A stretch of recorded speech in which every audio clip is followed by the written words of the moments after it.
ये समय ये है कि जब ग्राहकी का समय हो रहा है, लाइट का पता ही नहीं है। तो 3-4 दिन चल रहा है, प्रॉब्लम बहुत ज़्यादा है। ग्राहकी के समय लाइट का है, ग्राहकी नहीं है ना।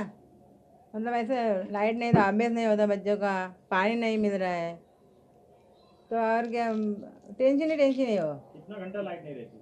बहुत घंटा, वो तो कल से गई, इधर तो कल से गई है लाइट, और सुबह तो 5:30 बजे जाती। सरकार को इस चीज़ पे बहुत ही सेंसिटिव होकर इस चीज़ पे ध्यान देना चाहिए। क्या वो आम आदमी के लिए क्या कर सकती है, जो एक झोपड़े में एक फ्रिज रख रहा है और उससे वो दूध बेच रहा है, उससे कोई आइसक्रीम बेच रहा है, उससे कोई पेप्सी बेच रहा है।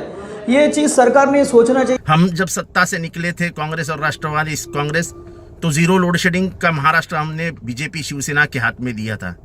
आज ये बीजेपी शिवसेना ने पूरा खेल खराब कर दिया। आज बिजली की कमतरता के वजह से बीजेपी शिवसेना के कारण आज लोड शेडिंग महाराष्ट्र में हो रहा है।